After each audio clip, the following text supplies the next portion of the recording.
Good evening, everybody. Sorry for that technical delay. I will just continue with my talk. So my talk was actually a second talk after Deepak, which he was supposed to give some basic information about the how the echo can be used in the pediatrics, mainly in the intensive care and the NICU. Thanks for the invitation, Khandelwal sir, Sandhya ma'am. It's a great honor to be on this platform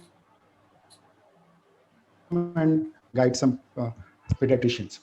So this is a congenital heart team which has been working since last 2 years to have a available facility in the region, mainly in the Marathwada region, which has an intense number of the pediatric congenital cases. And we have been fortunate enough to operate our first 100 cases successfully, which includes the intervention plus the open heart surgery. So we have a team of renowned cardiologists plus the well-equipped and educated intensivists in our hospital, which has been serving the population of the region. So now coming to the heart.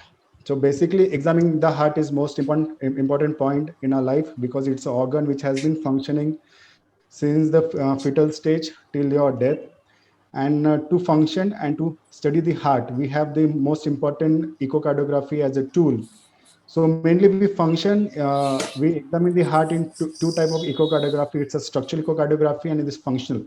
So mainly when we have a patient who has suffering from congenital heart diseases, mainly we do a structural echocardiography, which basically identify the any structural anomalies in the heart, like your atrial septal defect, ventricular septal defect, or any other congenital anomalies. Another is a functional part, means like how is the heart functioning, whether it is capable to pump the blood adequately to your support the circulation and all these things. So mainly pediatric echo is mainly focused on the structure, and the adult echocardiography is mainly based on the functional echocardiography. Today's talk of mine will be focused mainly on the functional echocardiography. So echocardiography, as sir already introduced the topic, it's basically a non-invasive direct assessment of the heart, which is available at your bedside, which can be easily done in a portable echocardiography and also in the structural heart program. This is basically an extension of your clinical examination. We have to suspect for the heart disease, and then we extend our examination by doing an non-invasive test, that is echocardiography. Beside it, it's give an actual time physiological information, which actually gives us the target specific therapy of the underlying pathophysiology. And we also have a great help of echo to monitor the hemodynamic status of our patient and also the response of the therapy. So it has a great impact on your management of the patient. Now we all be hearing multiple terms since last 1.5 decade, like targeted echocardiography, function echocardiography, or nowadays the word which has come as a point of care echocardiography, and the functional, and all these terms are basically a synonym of all the word a functional echocardiography, which main motto is to assess the hemodynamic status of the patient and which ultimately improve the care for your sick babies. So now going to the further presentation, I just want to revise some of the anatomy of the heart, which we have been learning since our MBBS days. We all know the body has been divided into multiple planes, like your horizontal plane, that is your transverse plane of your body, your sagittal plane, and your coronal plane. Now, what exactly happens with the heart? The heart is basically an organ which has been situated obliquely in your body. So it points towards your left elbow, which is the apex of the heart, and the base of the heart is pointed towards your right shoulder. So on this program, on this diagram on the lower side, you can see the diagram which has been imitating the axis of the heart. So the axis of the heart, which is a long axis of the heart, which goes from your right shoulder to your left elbow, and exactly perpendicular to this is your short axis of the heart. So this understanding this anatomy is very important, mainly to understand the echo views. So for the presentation, we will have the importance of this diagram also. Now, after anatomy, let's revise something about the physiology of the heart. We know that in a heart has a complete different physiology during the fetal stage, and it changes drastically during the first week of life in the neonatal period, and ultimately it reaches the adult state by 10 to 15 days of life. So now when we before birth, that is in your fetal stage, both ventricles, that your right ventricle and ventricle are the dominant ventricle. Mainly RV is more dominant as compared to your left ventricle, but they both have equal pressure. The number which has been presented in this diagram is actually show the pressure of the chambers. So your RA and LA has equal pressure, that is of 10 mm of Hg. RV and LV also have equal pressures. Your pulmonary artery and aorta also has equal pressure. In a fetal stage, two more important shunt are present. That is, one is your ASD between two atrias and your ductus arteriosus. So you can see in this diagram all the pressures in the chamber of the heart are almost equal.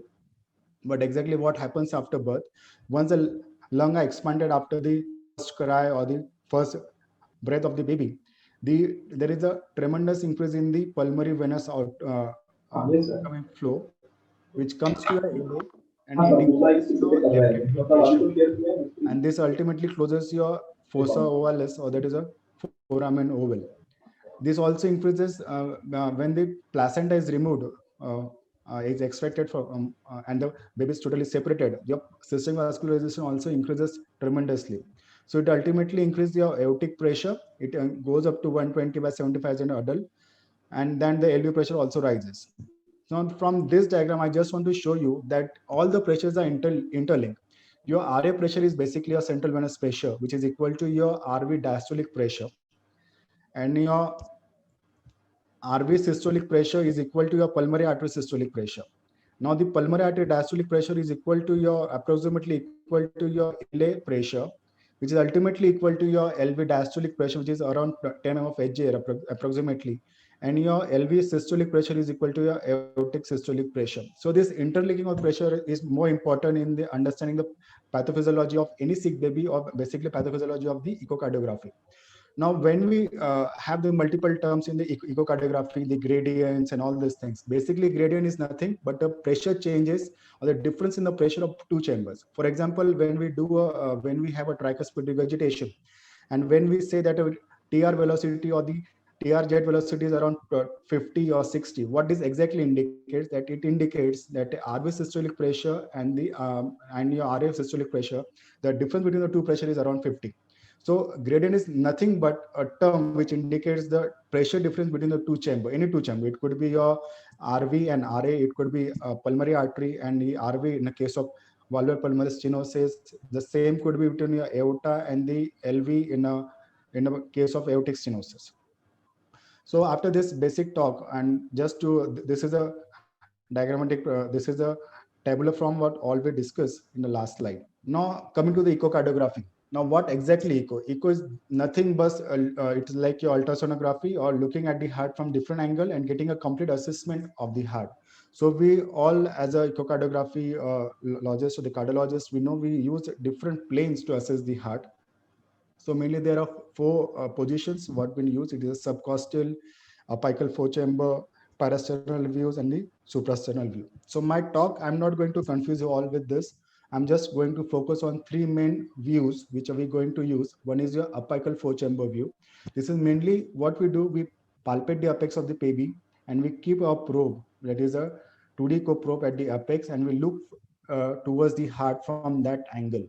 Now, what we look at the four chambers, what we have seen. At the left side, we have a left ventricle. Above that is a left atrium. Then we have a right atrium and the right ventricle, and the respective valves between the two chambers. And in between, we have the interatrial septum and the, sorry. In between, we have an interventricular septum and interatrial septum. The next most important view in the functional echocardiography is basically a short axis view. Now, what we do, we just turn the probe towards your left shoulder, that the pointer is pointing your left shoulder, and we try to cut the heart, or we try to see the heart in the short axis of the heart. In the short axis, we actually see one circular LV, which has been cut in the short axis, and we also the papillary muscle. In between that, we have the interventricular septum, and then we have the right ventricle. The other most important view in the short axis will be your pulmonary artery view. What we just tilt the probe, and we see the pulmonary artery, we see the right atrium, tricuspid valve, RV, that is the right ventricle, pulmonary valve, and the PA branches. This view is most important to see for the patent ductus arteriosus. I'm going to discuss about this in the later slide. And the third most important view to have the functional echocardiography assessment is your subcostal sagittal view. What we do is just keep the probe in the uh, subxiphoid position with the pointer pointing towards the umbilicus and exactly perpendicular or exactly parallel to your spine. We can beautifully see the two vena cava, that is your superior vena cava, which brings the blood to your RA, and the inferior vena cava, which pierces your liver and enters the RA, that is the right atrium. Now, the other most important thing is your flow. Any flow from a chamber which is coming to your probe is being depicted as a red flow, and any flow which is going away from your probe will be your blue flow. That's how we identify the structures in the echocardiography. Now, what do functional echocardiogram have? There are multiple utilities of functional echocardiography. So I just want to elaborate that. First is your having the most important function is the evaluation of cardiac function, which mainly includes your left ventricular function and the right ventricular function. We not only about the left ventricle, the right ventricle is also getting importance nowadays. Beside that, we have an evaluation of hemodynamics of that. What this indicates, we can calculate the cardiac output, system vascular index, so we can manage the patient intensively in the intensive care. The third most important is to diagnosis of pulmonary hypertension. To diagnose any patient of pulmonary hypertension, echo is the test investigation of choice. We don't need any hyper investigation like a CT or MR. Just doing a bedside echocardiography can diagnose a patient of pulmonary hypertension for you. The other modalities which can appropriately use in the effusion like scenario, like your pericardial effusion, even in the pleural effusion and the tamponade. You can even tap the fluid immediately. Other, we can also study the transition circulation of the newborn when the PDA get closed or whether it is open in the mainly in the preterm babies. Evaluation of the ductus arteriosus. Another important when we try to put a central line or any arterial line of patient, it can be a great help for you. And when interventions like your pericardiosynthesis or any typing of could also be done with the help of echocardiography. Now, beside this all, the main focus of my talk will be only to assess the four more important parameters as a broad parameters which can tremendously help you in managing your patient effectively in the intensive care unit. First, how to assess the cardiac function, mainly your LV systolic function, and other part is your preload assessment, how to whether the volume status of the patient is adequate, inadequate, or is in a hypervolumic state. Other direct hemodynamic assessment, mainly assessing the pulmonary artery hypertension or the pulmonary artery pressure, rather than it's also equivalent to RV pressure. And how do you assess the patent ductus arteriosus? Third, I'm going to focus on the topic that is a pericardial effusion, how it is more important, and how is the echo is important in the patient of shock. Now, coming to the first function, that is how to assess the LV systolic function. Now, we have a two type of assessment. One is your qualitative assessment, other is your quantitative. Qualitative assessment is basically a visual analysis, how the which is a basically subjective parameters, and it is mainly a experience what we been gaining, and we can actually whether it is a normal functioning heart or inadequate functioning heart. And other is a quantitative analysis, which is actually a numerical calculation that we must be hearing the terms like your LV ejection fraction, LV shortening fraction. So this is basically a quantitative analysis. So I'm just going to talk. So these are the two video clips which I have been showing here. So mainly we have two type of pictures. One is your apical four chamber heart. We can be easily what I've been discussed in the previous slides. So we can see whether all the chambers of the heart can be adequately function, whether it's contracting or not. And other slide, other video shows mainly your short axis of the heart. So this is a circular left ventricle. This in between we can see the mitral valve, and above that we have the right ventricle. So these are the two adequately functioning images or the visuals for the ejection fraction. Now, what happens when there is a dysfunction? So just for the apical four chamber view, whenever the patient is having a LV dysfunction, the LV gets dilated because the preload is tremendously high. LV is not able to pump adequately, so it gets dilated. So in apical four chamber view, we can adequately compare when we have a dilated left ventricle. Similar situation happens in your short axis, and also it happens in your short axis. So this is the left side of your screen shows your normally function LV, and other is your dilated with a decreased ejection fraction. So it is a case of dilated cardiomyopathy with a huge dilated LV. So this how makes a difference for you. So you just have to keep your probe on the patient, and you can get the images, and you can have assessment of your bedside assessment, which is a very quick assessment. Even having your blood investigation could have some delay, but your probe can give a complete analysis of your heart. Now coming to the normal indices. So this is basically very physiological or very theoretically. So I just want to don't want to confuse you something. What we do, we calculate two types of parameters, which is the quantitative assessment. One is your fractional shortening and one is your ejection fraction. Actually, books mention shortening fraction is the ideal thing to be measured, but the one thing what matters patient needs to have a symmetrical heart. For when a patient is having a dilated cardiomyopathy or patient is having hypertrophic cardiomyopathy, we can't use fractional shortening. So the formula is basically LV end diastolic volume dimension minus the LV end systolic dimension divided by the end diastolic dimension into 100. For the theoretical purpose, you can just remember the number 36 plus minus 8 is considered as a normal shortening fraction. And as opposed to that, which is most commonly used, is the ejection fraction. Ejection fraction basically is nothing but your LV, the formula goes by LV end diastolic volume minus LV end systolic volume divided by your end diastolic volume. The number is good goes from 60 plus minus 5. Most commonly term is basically ejection fraction, and that's how we use. Now, basically, how to calculate ejection fraction? What we do, we take a help of M mode. M mode is basically a measurement mode, which has been available in your echo machine. We put a cursor along the short axis of the heart, and we just take a dimension, which is basically a actual dimension, which is calculated, and we see how much the heart is contracting when it is pumping up blood. So basically, ejection fraction is nothing but how much percent of the blood has been ejected from your heart with each systole. For suppose example, when the LV preload volume is around 100 ml, if it ejects a volume around 60 ml, which becomes to ejection fraction around 60%. That's how it makes a difference. And when the patient is having a dilated cardiomyopathy or where the ejection fraction is reduced, it means that the heart is not able to pump adequately in the systemic circulation. So just to remember, the ejection fraction normal values varies from 55% to 65%. When we have LV dysfunction, we just have to grade it into mild, moderate, severe. Ejection fraction between 45 to 55 is considered as a mild LV dysfunction.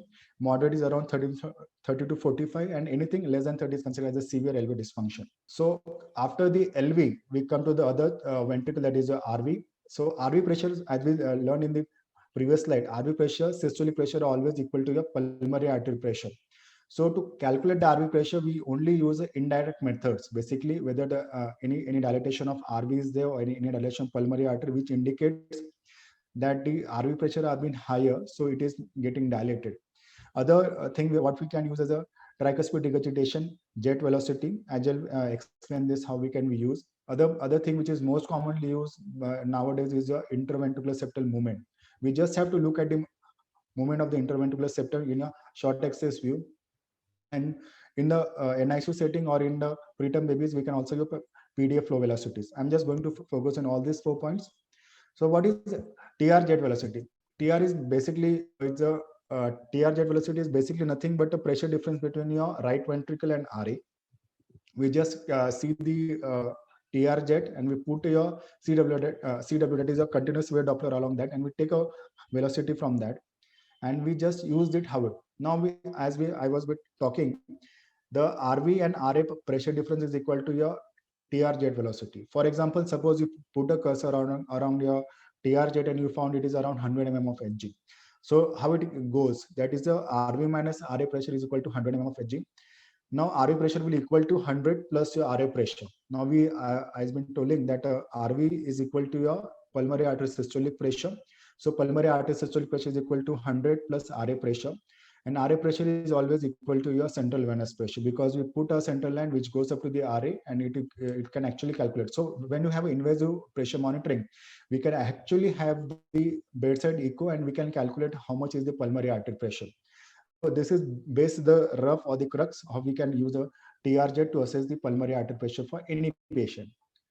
The other movement is your other thing what we can use is your interventricular septal movement. So when we do a short X-ray imaging, the LV actually looks circular. It should look completely circular, and the RV looks somewhat as a epigola. And then when we have a increase in the RV pressure, it tries to push your interventricular septum and it makes a LV as a D-shaped LV. Now we can see from the screen that this is a completely D-shaped LV because the RV is trying to push the LV and RV is getting dilated. So which indicates there is some evidence of pulmonary hypertension in this patient. Now this again the images or the clips to show how the RV pressure is keep on changing from your patient. The left-sided visual shows your completely circular with a normal RV pressure, that is a completely circular LV.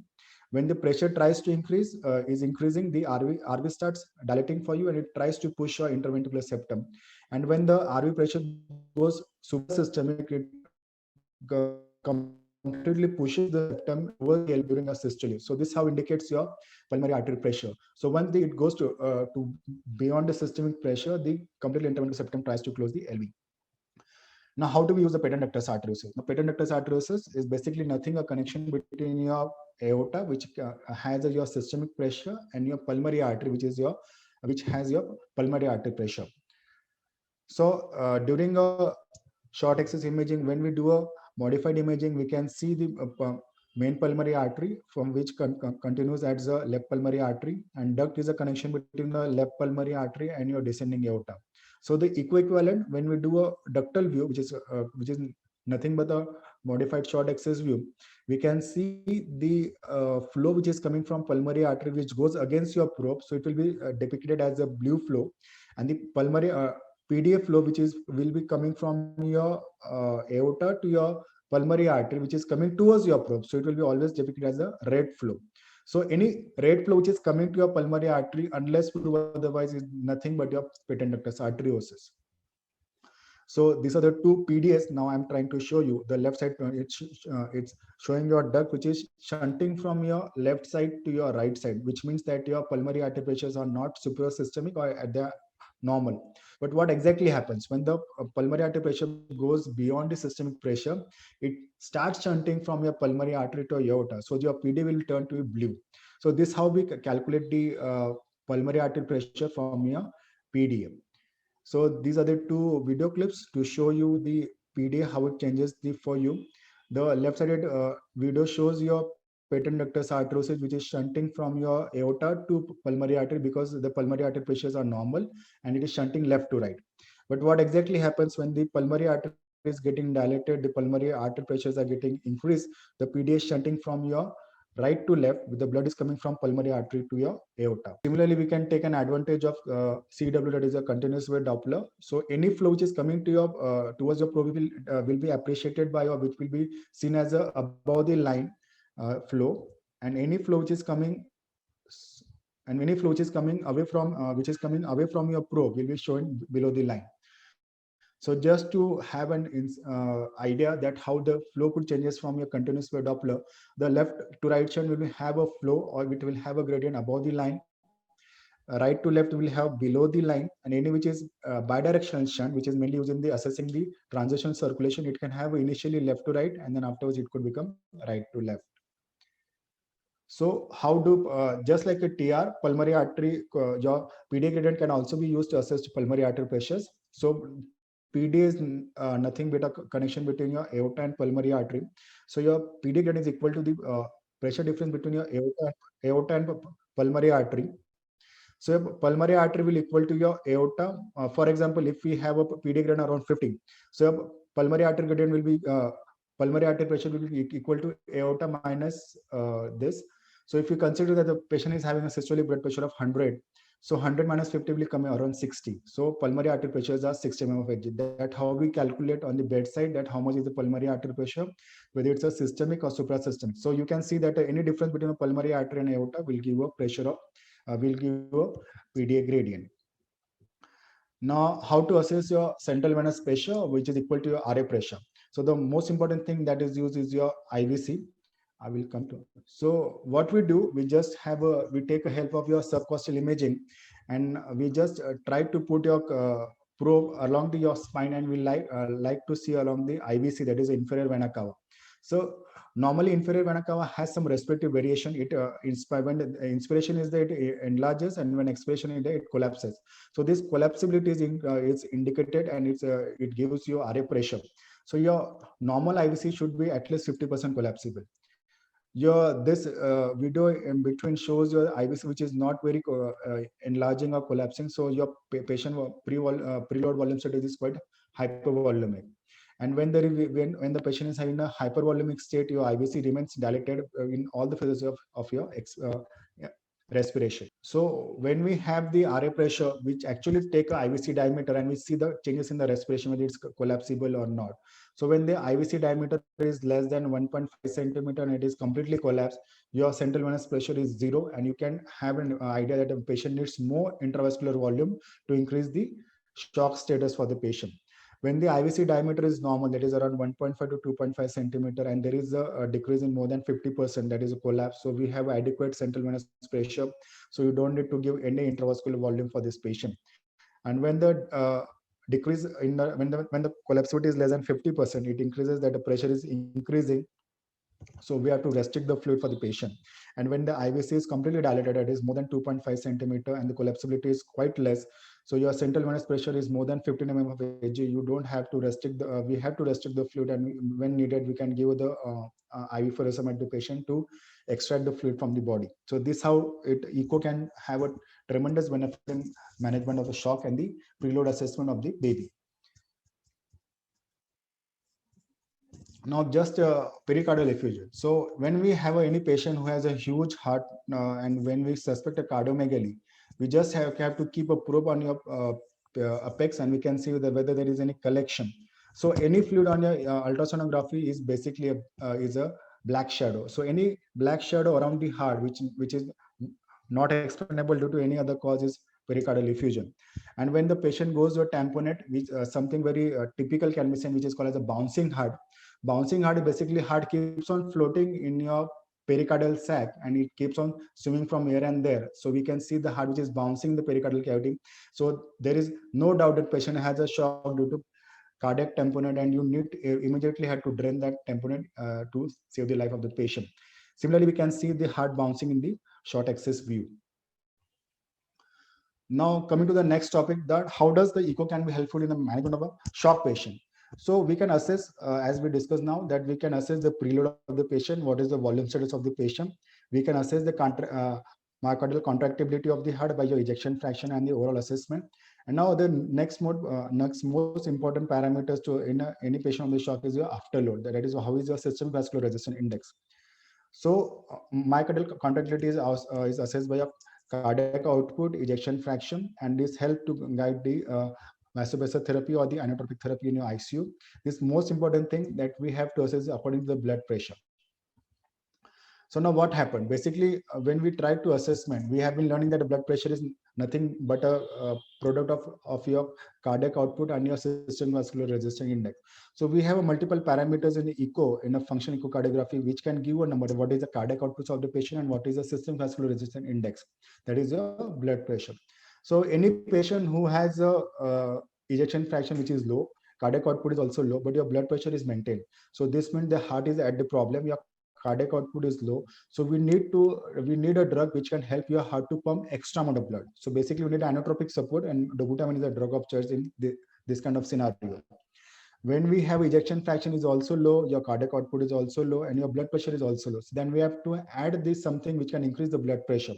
So we need to increase vasopressor dose. So we need an agent which is inotropic plus your vasopressors like your dopamine and adrenaline. And the other factor which is most important, and then the next scenario, when we have a low ejection fraction, low cardiac output, but your blood pressure is high. So in this type of scenario, when the patient is having your cold shock, there is a total vasoconstrictor. So we need something which can dilate the heart, which can dilate the system vasculature. So we need a drug which is something called as milrinone, which can increase the contractility and also dilate the system vascular resistance. So your blood pressure is controlled.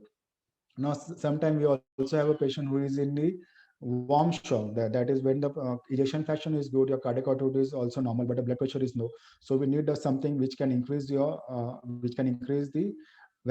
system vascular index. That is a vasopressor therapy, and the most important drug which is used is a noradrenaline. So this kind of chart, when we have a bedside assessment of your function of the heart, we can actually identify the inotrope which is most useful in that scenario, and it can helpful for us as an intensivist.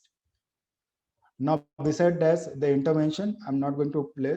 We can also use a functional echocardiography to put a central line, whether it could be your central line or even your arterial line could be played with the help of a echo machine. And emergency tapping, whether it's a pleural tapping or the pericardial tapping, can be easily done with the help of your echocardiography. So just to summarize, functional echocardiography is a great bedside tool for assessment of hemodynamics of your critical patient, whether it's in NICU or PICU. Functional echocardiography gives an additional pathophysiological information regarding shock. Uh, Serial echocardiography can be helpful in the management of the shock, and also have the appropriate inotropic therapy, and it can also helpful for your emergency intervention when needed. So that's all from my side. Thank you for having your patience. Thank you, ma'am. Yeah. Thanks, Dr. Mahendra. It was really a wonderful presentation by your side. And actually, for a general pediatrician, it's a difficult topic, echo, because it is not included in our routine education. But you showed us a wonderful slides, particularly RV dilatation, IVC collapsibility, particularly the uses of various this thing inotropes in the ICU, structure of the heart, various views to see all the ventricles, and particularly PDA, right ventricular view. So it was all wonderful, and I think it will be very useful for a pediatrician who is working as an intensivist, particularly in ICU, because nowadays you just don't see any AVP and everything, and so instantly you need to have a clear judgment of your cardiovascular status, and it is very useful. Wonderful presentation, really, Mahendra. And now I request Dr. Deepak to share his slide. Deepak, are you ready?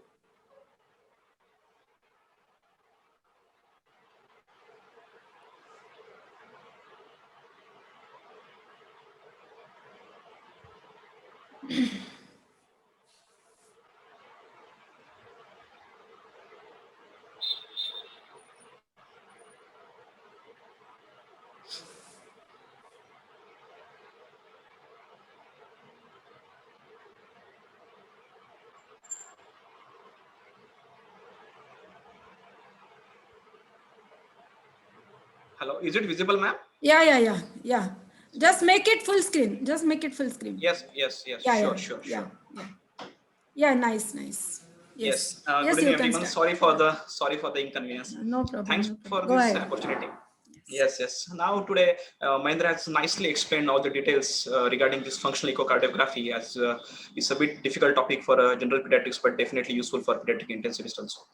Now let's focus on bedside echocardiography, which is an essential IPCU equipment in modern pediatrics. Basically, this is the first time I won't be discussing more regarding complex congenital heart disease. So this talk is completely devoted for intensivist and general pediatrician, basically. So I'll be focusing on these following topics more in my today's talk, like historical overview in short, then the traditional concept of echocardiography, like what we have taught and what were our concepts in MBBS and postgraduate levels. Then nowadays, what are the changing modalities in IPCU? Like we need to move beyond the stethoscope. Then various case-based scenarios in IPCU, and in cases of sepsis, and what is the role of echocardiography in emergency cardiac situations. So this will be the topic I'll be focusing in today's talk. So historical overview in short, in 1902, this Enthoven invented ECG. Friends, just take my words, this ECG is a wonderful procedure where you can get the bedside diagnosis as early as X-rays. In 1929, this Frostman inserted catheter into a vessel of his arm and safely passed into his heart. So that time only, this cardiac intervention has started. In 1954, this Adler and Hertz first described use of reflected ultrasonography of the heart. In 1980, the system of color Doppler has developed. So these are the traditional concepts of echocardiography, or you can say like familiar indications in our day-to-day life on OPD basis or IPD basis. Usually see these indications, and a general pediatrician perspective will be like when to take a pediatric cardiologist opinion. So these are the familiar things like a baby with cyanosis, incidentally found murmur, the patient of failure to thigh, in case of syncope, in case of chest pain, or a cardiomegaly on chest X-ray to rule out any kind of pericardial effusion or tamponade. In case of syndromic association, like in case of Downey, there are chances of endocardial cushion defects or VSD like this. In case of family history, like if previous sibling died due to some kind of congenital heart disease, then it's nearly possibility of 5% chances that next sibling also will have. Then in case of Kawasaki disease, might be a typical Kawasaki disease. Then in case of infective cardiac etiologies and PPHN. So these are the familiar indications what we are aware of. But in my today's talk, I will be focusing on these things. These are the changing modalities in IPCU. This is the basically echo we can use as the same modality as a point of care ultrasound to look for pleural or pericardial effusion in cases of hemidiaphragm palsy, to look for IVC, as Mahendra sir has rightly said, fluid responsiveness in cases of shock. Then for the shunt quantification, either it is volume overloaded or not, to rule out like a typical Kawasaki illnesses. Then a new concept like bubble contrast study. It is a previous one concept, but now the changing modality. Then winning from mechanical ventilation, and what is the role in emergency cardiac situations. And now let's focus on case-based scenarios in IPCU. This case one, this 10 months female child was admitted with severe respiratory distress. In our IPCU, on examination, this air entry at middle and upper zones was significantly reduced. This chest X-ray was suggestive of collapse consolidation of left and lower lobes with some pleural effusion. And with the help of echo, we saw amount of fluid in the pleural space. It was mild pleural effusion only. A good pediatric cardiologist will always see before starting the echocardiogram, he will always see the situs position, a diaphragm, and these pleural spaces like pleural effusion. So during serial assessment, we noticed that baby has developed like severe respiratory distress, and we noticed that there are loculations with guided tapping. Later on, it was like massive effusion. Then we inserted echo guided and ICD. So what were the advantages we achieved? It was an easy modality for serial assessment. In cases of like loculations, you can see the amount of fluid, how is the fluid moving. In case of quantification of the pleural effusion, is it mild, moderate, or severe? You can also see the density of the fluid. Like if the fluid is like echogenic, then you can see it, that this is a thick fluid. It can be bacteremic or pus-filled fluid.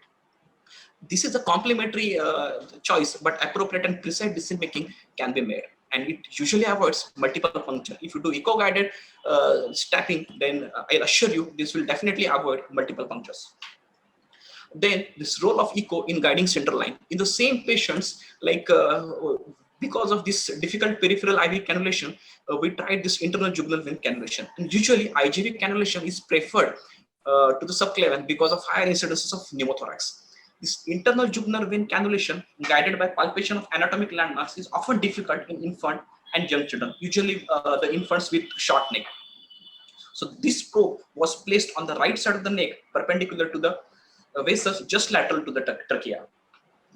Then with the help of this echocardiography, we will be able to see this vein and artery both. Now, with the help of basic concept, if we press the probe, then we won't be able to see the venous things Doppler, but at the same level we'll be able to see the arterial Doppler. So it will be confirmed by this help of echocardiography that this is the artery and this is the vein. Then you can see the dimpling here in the echocardiographic view. The needle was advanced into the vein as directed by the ultrasonogram, and cannulation was performed using the Seldinger technique, as we are aware of it. But the story doesn't end here, because usually in our views, we for the confirmation of this central line, we usually ask a technician, X-ray technician, to get a chest X-ray done for looking at the placement, exact placement of this central catheter. But with the help of echocardiography, just apical 4-chamber view, we saw this line was a bit obstructing the AV walls, like basically a tricuspid wall. So with the help of this view only, we pulled up the line a bit, like nearly 2 centimeters. Then this was the appropriate position of the lining. So with the help of echocardiography, we were able to confirm the exact position of this central line insertion. Then the next case scenario, a 10-year-old female patient presented with fever associated with chills and dry non-productive cough since 1 month. So a bit suspicion of COX, but she was not giving any kind of COX history or COX contact. Basically, we were not able to isolate the mycobacteria from sputum samples. After detailed evaluation, we noticed that her ECG showing a bit of low voltage QRS complexes. Now, this is a kind of a dicey thing. At low QRS voltage complexes, it may, like we were even doubt, is it pericardial effusion which is showing low QRS voltage complexes? So we did a screening echo which showed that patient was having nearly moderate pericardial effusion. So we did an echo guided tapping of the same patient at bedside only. Then this drained fluid was sent for microbiological examination, and fortunately it came positive for AFB. So the patient was then started with AKT and then gradually fever subsided. So what were the advantages basically we achieved? It was like bedside intervention in cases of massive pericardial effusion. Serial assessment can be done like it is mild pericardial effusion or it is a pericardial effusion which is causing a kind of tamponade. Then this correlation of echo findings with clinical status can be made very easily, and diagnostic typing can be made with this echocardiographic view.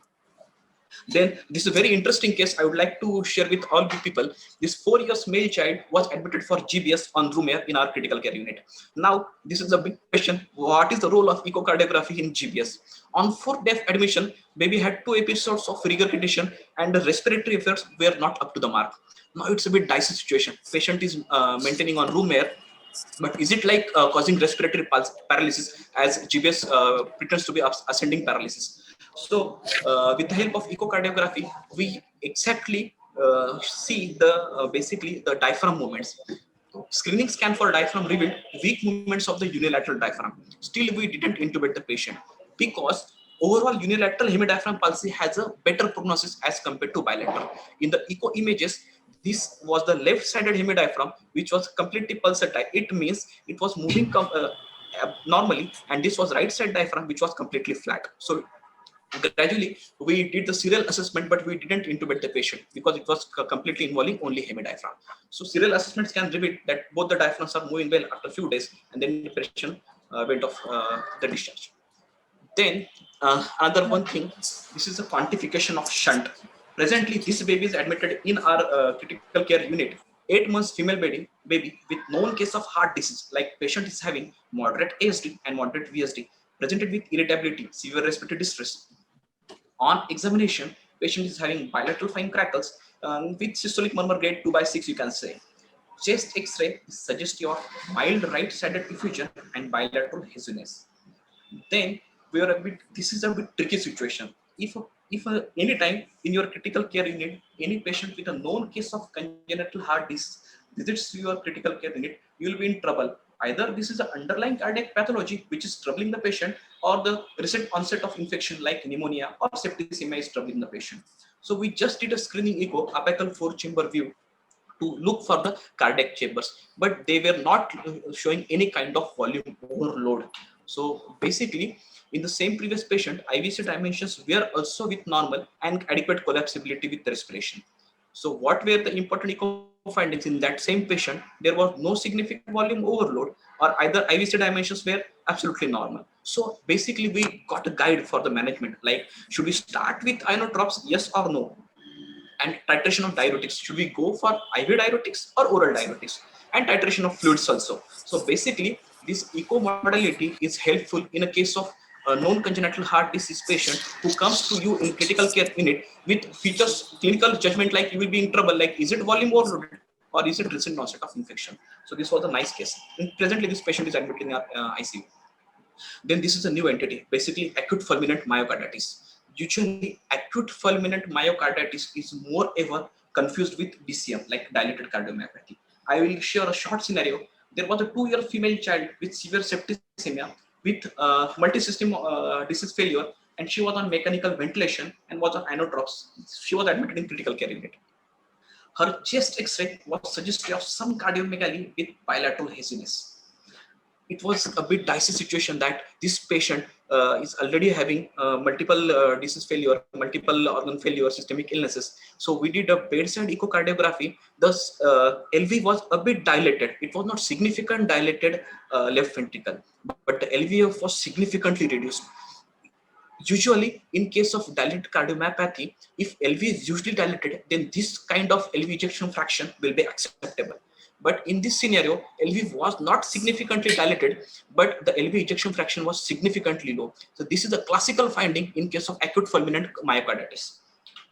So gradually, with the help of serial assessment and inotrope optimization, diuresis, and IVIG support, this patient gradually improved. Now, after 2 weeks scan, this LV regained completely a normal shape. So this was the thing. Basically, usually these are the differences between dilated cardiomyopathy, myocarditis, and acute fulminant myocarditis. Usually, onset of illness in dilated cardiomyopathy DCM is acute or chronic, but acute fulminant myocarditis usually it's very short, like less than 3 or 4 days. Shock is present everywhere except these myocarditis features.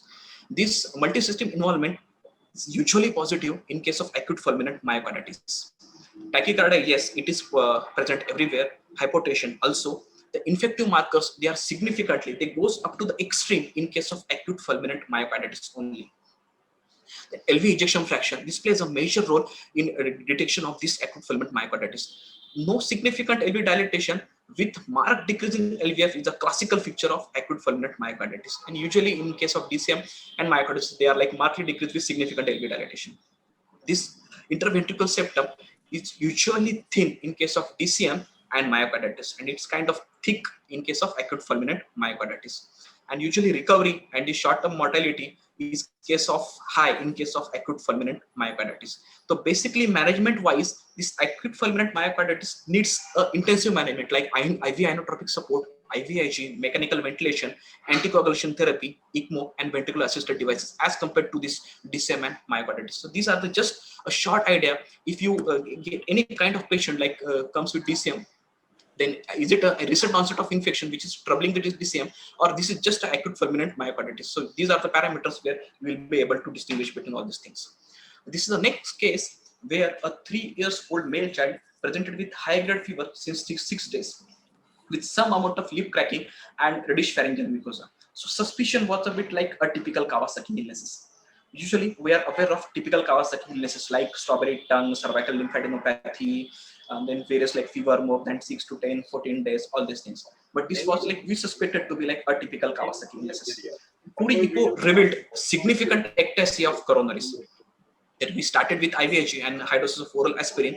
Gradually, symptoms recovered and repeat scan followed to be documented of normalization of coronaries. So heart, we need to think of heart beyond coronaries.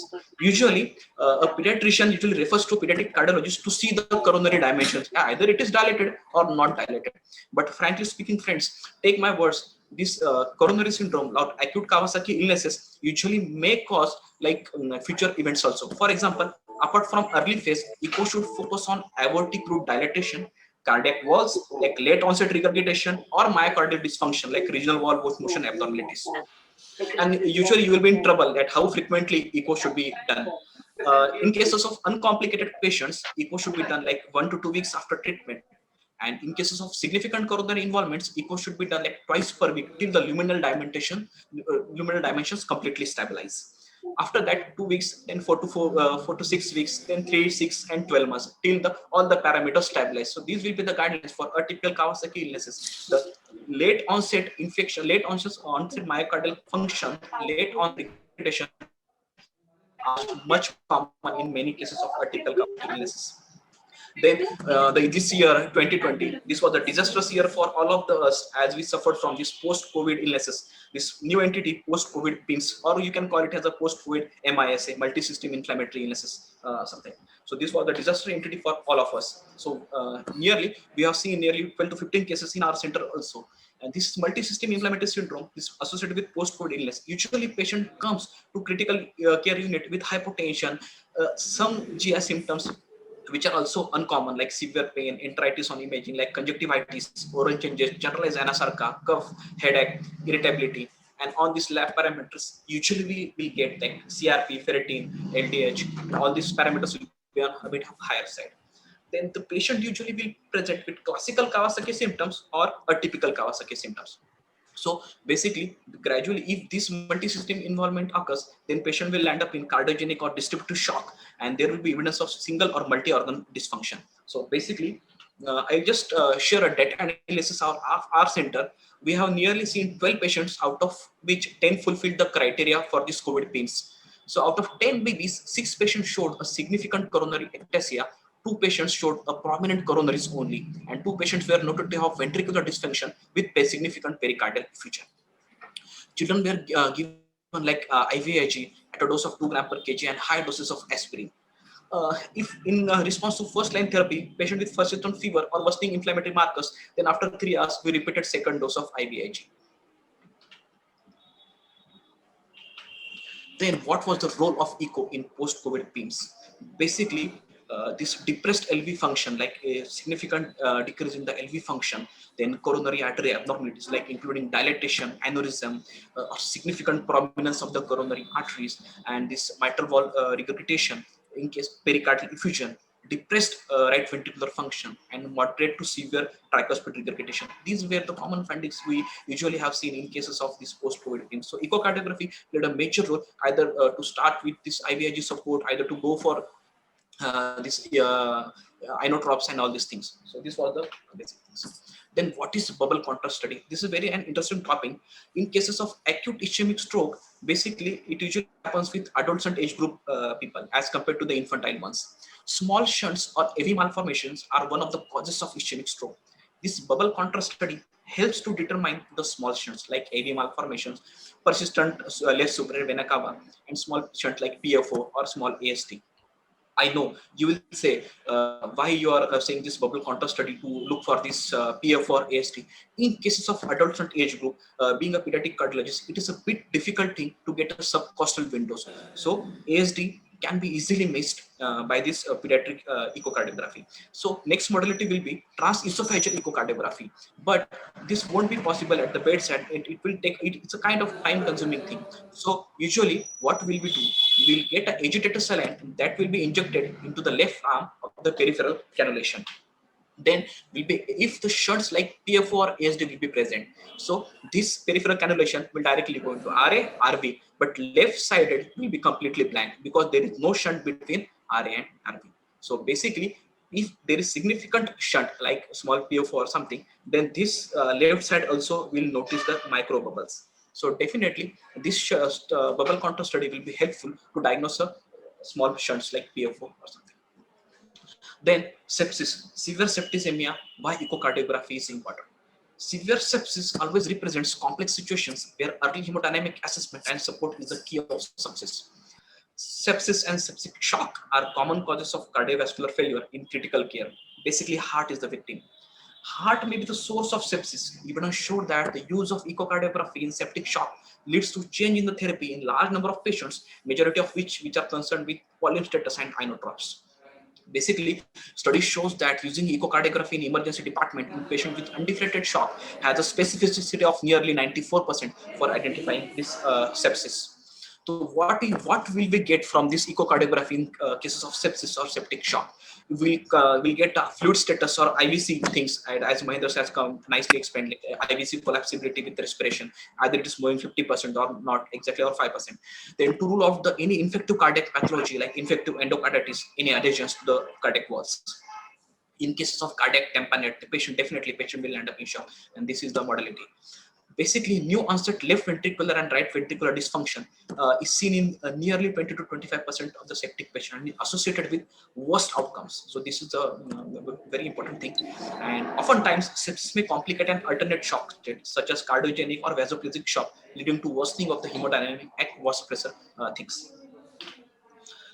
This is a nice case, just living for this during Vadia curriculum. We have seen one patient, like 21 days newborn, he was admitted with prematurity and respiratory distress syndrome. Neonatologist gave us a call that he could hear some systolic murmur, which was not present on initial days. So we did a screening echo. What was the fishy thing behind this murmur? So we did a screening echo at day of 21. It was suggestive of some thrombus like huge mass in the right ventricle. See, this was the huge mass in the right ventricle. So we suspected like it must be because baby was centrally catheterized and he was having umbilical lines. So it must be like some thrombus or something else. So anticoagulation treatment was started. but we didn't see any kind of response after 3 days of this anticoagulation treatment.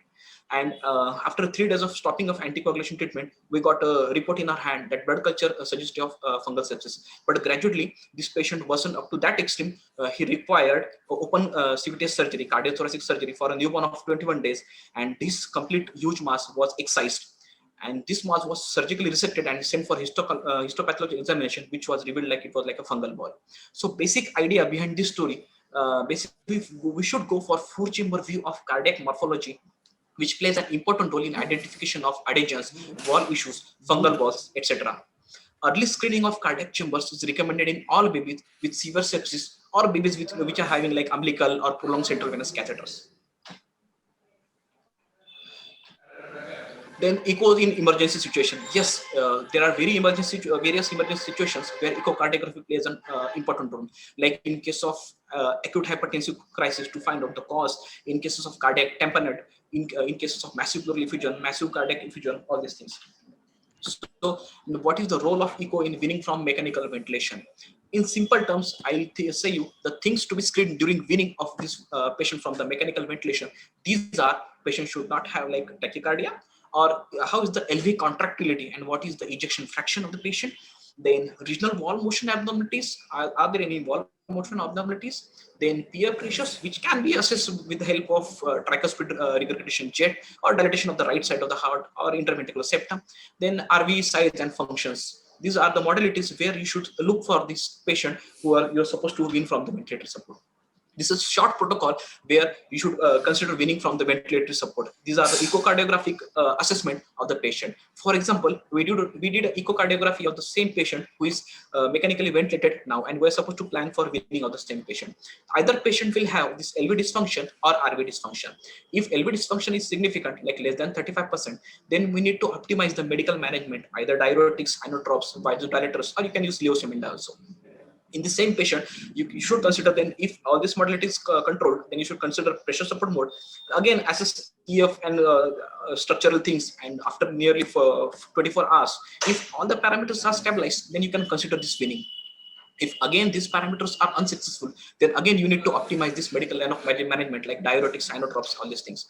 If patient is having significant RV dysfunction or septal dyskinesia, then you need to reduce the PWP of the ventilatory support. We need to check the pulmonary arterial pressures. The aim of our team will be like you need to go for normovolumia of the patient, and you need to add pulmonary vasodilators in the same scenario. Then you can consider this weaning support. Again, if the patient is not responding, then you again need to optimize the inotropic support and the furthermost management. This is very interesting case.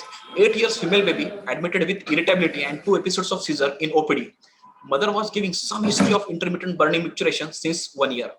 During measurements of the vitals, we noticed that she was severe hypertensive. Immediately, we have started IV antihypertensive management, and patient was in critical care unit. Yeah, I know. We need to look for this scenario only, that what is the cause behind this hypertensive crisis. So after initial stabilization and invasive measures, we did a chest screening echo, which revealed patient was having significant left ventricular hypertrophy. See, in case of acute emergencies like hypertensive crisis, the patient won't be having this kind of left ventricular hypertrophy. The left ventricular hypertrophy was a bit significant in this case. So the impression was there was something fishy going on since long days, like patient must be having some kind of chronic hypertension. Her urine examination revealed 8 to 10 pulses. Then she was diagnosed with some chronic renal failure, and then later on she was having renal scarring and some changes of pyelonephritis. The idea behind this story is this eco-guided technique at least guided you that this is not an acute crisis. This has to be something going on since a few days. So basically, left ventricular hypertrophy results from chronic hypertension. And chronicity of hypertension and absolute indication for starting antihistamine therapy can be done with the help of this echocardiography. Then what are the advantages? Like in other emergency situation, shock, as Mahendra has nicely explained regarding shock, IVC things. In cases of cardiac tamponade, echo-guided cardiac tamponade can be done. And in case of pulseless activity of the patient, in cases of when you are doing CPR, you can see the heart activity, basically just to see for the contractility of the heart. So my take-home message will be, today echo and point-of-care ultrasonography in critical patients is just changing our day-to-day work. It's not just another equipment or machine to add the range of PICU equipment, but it functions as an extension of our own senses, enabling us to see inside the patients autonomously and immediately offering the possibility of greater diagnostic precision and the way of monitoring the response to certain treatments and the greater security in the procedures. Friends, it won't be possible to cover all the topics of pediatric cardiac intensive care in a single talk, but in future definitely we'll plan a program like bedside neonatal echo to load congenital heart disease and point of care ultrasonography, basics of ECG for a pediatrician, and hands-on workshop. We are planning to get it done in our setup for screening echo and point of care ultrasonography. Last but not the least, friends, echocardiography can't be superior to the clinical judgments, but take my words, for sure heart sees something higher which can be easily missed by our naked eyes. Thank you everyone. Thanks a lot. Thanks.